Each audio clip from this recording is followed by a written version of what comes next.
जय जगन्नाथ। आम सहित आज स्वतंत्र साक्षात्कार अच्छा डॉक्टर राधेश्याम रथ नेचरोथेरापी एवं फिजियोथेरापी आपको नहीं दीर्घ 30 वर्ष है सबुठे ना जेहेतु सुरक्षा नाम जो रही एपटे समस्त रोगी मैंने ये आसी पहुँची जाती समस्ते सकाळे 10टारू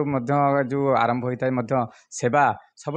मानव सेवा ही माधव सेवा एठी सेवा करी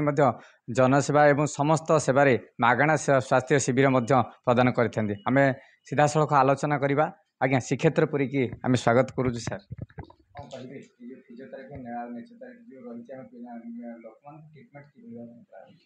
जय जगन्नाथ। मु डॉक्टर राधेश्याम रथ बर्तमान ये कर जो 30 वर्ष है 96 मसीह आरंभ कली 96 मसीह एक्चुअली मु पैथोलॉजी एवं नेचुरोपैथी उपर आरंभ कली acupressure magnet therapy colour therapy water therapy विभिन्न जोगासन ये उपरे मु हासिल करी जेहेतु आपको मु विभिन्न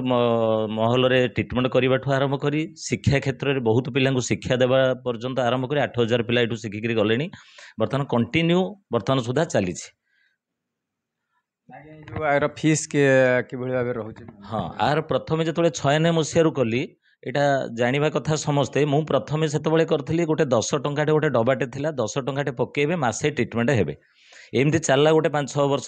7 वर्ष चलला तापर गोटे 20 टंका हला तापर 50 टंका हला वर्तमान परिस्थिति जो पिला माने रहिले सेमानकर किछि खर्च पे 100 टंकाटे करा जायछि जोटी बाहर 400-500 टंका नेले ट्रिटमेंट करछन्ती फिजियोथेरापी माने आमे सेठी करछु किंतु नेचरोपैथी चलीथिला एबे 3-4 वर्ष हला मु फिजियोथेरापीटा करिवार कारण होछि जेतु फिजियोथेरापीटा बहुत डिमांड एवं हमर एक्यूप्रेशर नेचरोपैथी रे भी एक्सरसाइज अछि विभिन्न प्रकार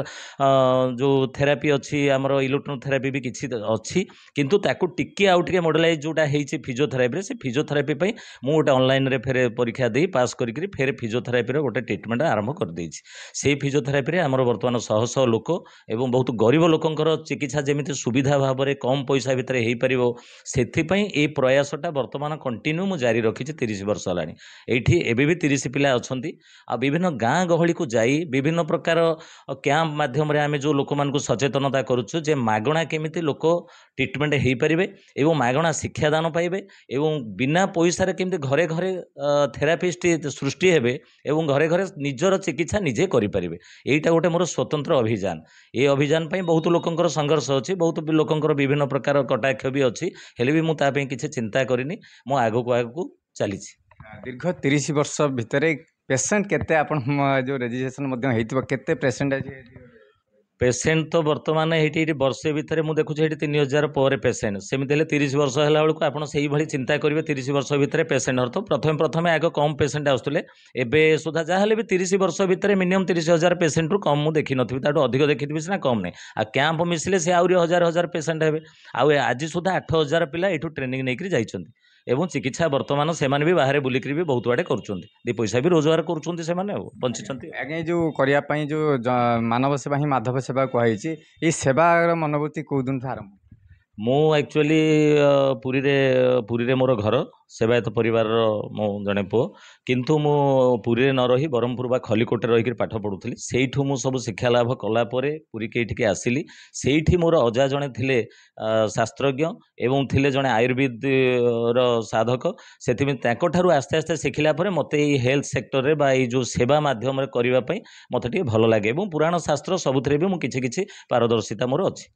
आ गोटे कथा कहे सबुठारे जितक मीटिंग हुए बा सब गवर्नमेंट हो प्राइवेट हो सब जगह आपणकर जेतु आप मंचासीन हाँ सी तो गोटे जिनस हूँ कौन ना मुझे समस्त सहित भल मिसे संपर्क मोर क्या सहित शत्रुता ना से विभिन्न सेक्टर रे विभिन्न प्रकार फोरम रे जो टाइप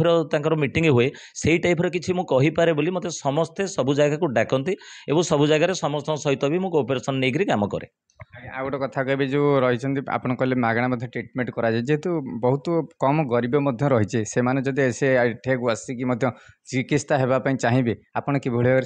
सेवा ବର୍ତ୍ତମାନଙ୍କୁ ନିଶ୍ଚିତ ଭାବରେ ପୁରା ମାଗଣା କରିହେବ। ଯଦି ଗୋଟେ ଲୋକ ପାଖରେ ଅର୍ଥ ଟୋଟାଲି ନାହିଁ, ସେ ଯଦି ମାଗଣା ଚାହିଁବ ମୁଁ ତାକୁ ମାଗଣା ନିଶ୍ଚିତ ଭାବରେ କରିବି। ଏଇ ଶପଥ ଆମର ଅଛି। ମୋ ପିଲାମାନେ ବି ଯେତେକ ଥେରାପିଷ୍ଟ ଅଛନ୍ତି ସେମାନେ ବି ମାଗଣା କରନ୍ତି। ଏବଂ ଏବେ କମ୍ ଦିନ ଭିତରେ ମୁଁ ଯେଉଁ ଗୋଟେ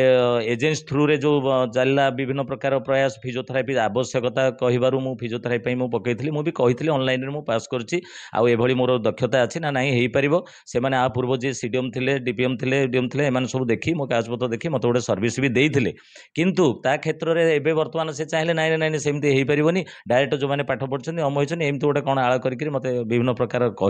କହିଲା ଫଳରେ ମୁଁ କହିଲି ନାଇଁ ମୋର ଚାକିରି ଦରକାର ନାହିଁ କହି ମୁଁ ଚାକିରି ଛାଡ଼ିଦେଲି। ବର୍ତ୍ତମାନ ସେବା ଯେମିତି ଚାଲିଛି ସେମିତି ଚାଲିଥିବ। ଆଉ ଏ 30 ବର୍ଷ ଦୀର୍ଘ 30 ବର୍ଷ ହେଲାଣି। 30 ବର୍ଷ ଭିତରେ ମୁଁ ଚାହୁଁଛି ଆଉ 10 ବର୍ଷ ଭିତରେ ଓଡ଼ିଶାର କୋଣେ କୋଣେ ପ୍ରତି କୋଣେ ଏ ନେଚୁରୋପାଥି ବା ଆକ୍ୟୁପ୍ରେସର ମ୍ୟାଗ୍ନେଟ୍ ଏ ଚିକିତ୍ସା ମାଗଣା ଲୋକଙ୍କୁ ଶିକ୍ଷା ଦେବି ଏବଂ ମାଗଣା ଚିକିତ୍ସା କେମିତି କରିକି ସମସ୍ତଙ୍କ ଘରେ ଘରେ ପହଞ୍ଚେଇବି, ସେଇଟା ମୋର ଉଦ୍ୟମ ଜାରି ରହିବ। ଆଉ ଗୋଟେ କଥା କହିବା, ଯେହେତୁ ସବୁ ଜାଗାରେ ମଧ୍ୟ ଯେଉଁ ଏଇଭଳି ଶିକ୍ଷା ଦେବେ ମାଗଣାରେ ରହିଛି, ସମସ୍ତଙ୍କର ସମ୍ମାନିତ ମଧ୍ୟ ହେଇଛି। କେଉଁ କେଉଁ ସମ୍ମାନରେ ସମ୍ମାନିତ? ମୁଁ ସେମିତି ଦେଖିଲେ ବୋଧେ 96 ମସିହାରୁ ଯେଉଁ ମନ୍ତ୍ରୀ ମାନଙ୍କ ଠାରୁ ଆରମ୍ଭ କରିକି ବର୍ତ୍ତମାନ ମନ୍ତ୍ରୀ ପର୍ଯ୍ୟନ୍ତ ଅଛନ୍ତି ସମସ୍ତଙ୍କ ପାଖରେ ମୁଁ ଆୱାର୍ଡ଼ ପାଇଛି। ଯେହେତୁ ପ୍ରତି ସେକ୍ଟରରେ ଆୱାର୍ଡ଼ ଦିଅନ୍ତି ଏଇ ସେବା ସମ୍ମାନ ଭାବରେ, ଏବଂ ଚଳଚ୍ଚିତ୍ର ଆୱାର୍ଡ଼ ଯେତେବେଳେ ଭୁବନେଶ୍ୱର କଟକରେ ଦିଆଯାଏ ସେତେବେଳେ ବି ସେଇଠି ବି ମୋତେ ସେବା ସମ୍ମାନ ଦିଆଯାଇଛି। ଆଜକୁ 30 ବର୍ଷ ଭିତରେ ବୋଧେ ମୁଁ